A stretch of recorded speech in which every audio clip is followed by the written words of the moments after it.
안녕하세요. 9시 뉴스를 말씀드리겠습니다. 첫 번째 소식입니다. 마포구 동교동에 있는 모 산부인과가 방송을 알리라고 합니다. 다큐 공간 방송에 병원 원장인 신모 씨와 산모분들의 인터뷰가 나간 후 밀밀듯 손님들이 밀어닥쳐서 즐거운 비명이라고 하여 저희 GBS의 송 기자가 나가 있습니다. 그럼 현장에 나간 송 기자를 연결해 보겠습니다. 송 기자 연결됐습니까? 예, GBS 송계원 기자입니다.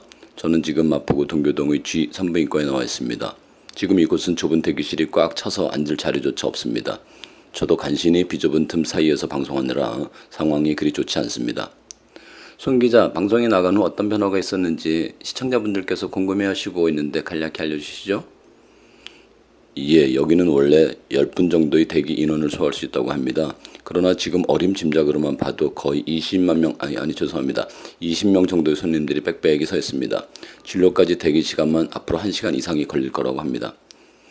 그렇군요. 정신이 없겠습니다. 그곳에 계신 손님들 분위기는 어떻습니까? 예, 대기하시는 분들은 1시간 이상이나 걸린다는 접수 직원의 공지에 다들 좀 힘들어하는 표정입니다. 대기하시는 분들 중에는 임신 중이라 서 있는 곳조차 힘든 분들도 있습니다. 빨리 적체가 해소되어야 할 텐데 별로 줄어드는 기미가 없습니다. 듣기로는 원장님이 한 말 또 하고 한 말 또 하고 해서 진료 시간이 상당히 길다는 소문이 있습니다. 때로는 종이에 진료와 관련하여 그림까지 그리시느라 진료에 20분 이상 걸린다는 그런 소문도 있는데 사실인지는 모르겠습니다. 한 말 반복해서 하면 손님들이 상당히 불편해할 텐데요. 그래도 병원 유지가 되나요? 의문입니다. 여튼 송 기자, 거기 계신 손님분과 혹시 인터뷰 가능할까요? 예, 그럼 바로 옆에 계신 분과 말씀 나눠보겠습니다. 안녕하세요. GBS 방송국에서 나왔습니다. 한 말씀 부탁드려도 될까요? 방송국이요? 얼굴 나가면 안 되는데 모자이크 확실히 되는 거죠? 그럼요. 모자이크 해드리겠습니다. 어디 사시는 누구신지요? 네, 저는 망원동 사는 조영이라고 하는데요. 많이 안 기다리고 진료받을 수 있고 과잉 진료가 없어서 진료비도 많이 들지 않는다는 소문을 듣고 왔는데 와보니까 1시간 이상이나 기다려야 한다네요. 아이들 학교 시간이 얼마 안 남아서 빨리 데리러 가야 하는데 큰일이네. 빨리 마치고 가셔야겠군요. 그런데 병원에는 무슨 일로 오신 건지 여쭤봐도 될까요? 그냥 질염 검사나 한번 받아볼까 해서 왔어요. 아무래도 그냥 옆에 있는 병원에 가야 할까 봐요. 괜히 돈 만 원 아끼자고 왔다가 아까운 시간만 날리게 생겼어요. 이 병원은 어떻게 알고 오신 건지요? 이 병원이요? 집이 바로 요 앞이라 가까워서요. 오는데 5분도 안 걸리거든요. 다른 병원 가려면 10분도 더 가야 하는데 아이 참. 전에도 혹시 오신 적이 있으신가요?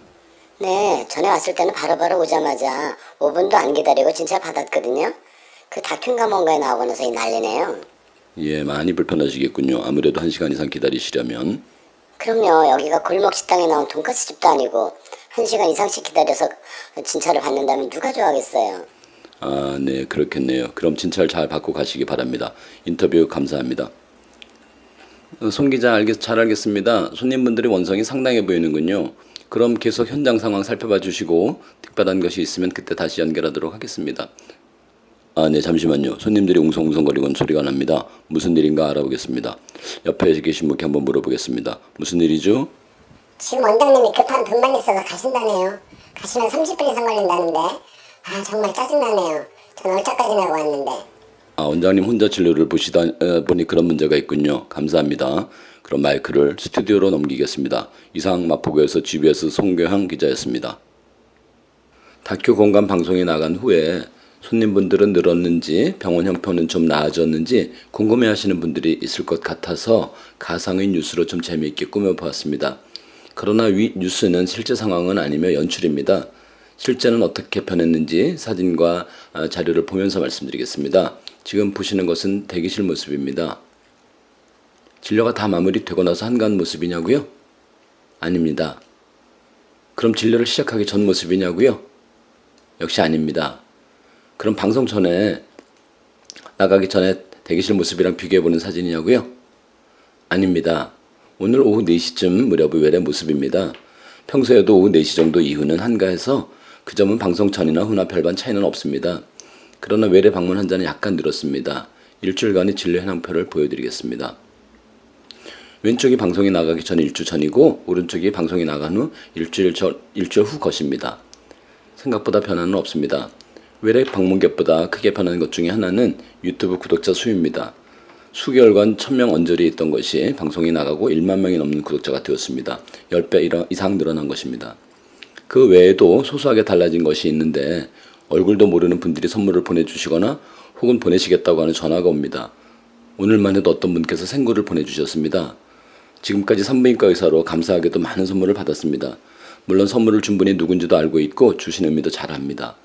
그런데 이번에 방송 나가고 나서 정말 얼굴도 어디 사는지도 모르는 분한테서는 난생 처음 선물을 받았습니다. 생굴 4개를 보내시면서 1개는 아내에게 주라고 하여 3개는 직원들과 나누어 먹고 1개는 아내가 오는 일요일에 주려고 냉동실에 얼려놓았습니다. 기분이 묘하더군요. 당연히 감사한 마음이지만 출산을 도운 것도 아니고 정말 아무것도 한 일이 없이 받으니 부담스럽기도 하고 여하튼 생소한 기분입니다. 그러나 방송 후 무엇보다 가장 크게 달라진 것은 저나 저희 병원 식구들에 대한 격려의 전화나 문자 혹은 댓글이 많아져서 큰 힘이 되었다는 사실입니다. 세상은 아직도 따스한 마음을 가진 분들이 많고 비록 유형의 선물을 주고받거나 직접 내원하여 진료를 받는 것으로 돕지는 못하지만 짧은 문장 하나하나에 담긴 소중한 마음을 가슴 깊숙이 느낄 수 있었습니다. 그래서 방송 후 달라진 것은 세상이 조금 더 밝게 느껴진다는 점입니다. 임신과 출산이라는 것은 마음먹은 대로 되는 것도 아니고 병원을 선택하는 것에는 여러 고려 요인이 있어서 음식점을 선택하는 것과는 다릅니다. 위의 가짜 뉴스처럼 대기실이 손님들로 넘쳐나면 좋겠지만 감당 가능하지 않을 정도로 많은 것도 사실 문제입니다. 병원은 너무 한가한 것도 반대로 너무 바쁜 것도 다 바람직하지 않습니다. 의사 한 명이 감당할 수 있는 적정의 인원이 있습니다. 물론 많은 병원들이 특히 산부인과의 경우 저희처럼 적정 수준에 못 미치는 것이 현실입니다. 반면에 대학병원이나 일부 대형병원처럼 적정 수준을 넘어서 과부하가 걸린 곳도 있습니다. 진료 수요가 한쪽으로 지나치게 편중되지 않고 대학병원이나 동네병원이나 균형 있는 발전이 이루어지면 좋겠는데 의료 전달 체계의 미비점이나 대형병원을 선호하는 국민적 성향 때문에 해결이 쉽지는 않아 보입니다. 정부 당국자나 의료진 그리고 사회가 함께 노력해야 될 부분이라고 생각합니다. 오늘도 영상 시청하여 주셔서 감사합니다.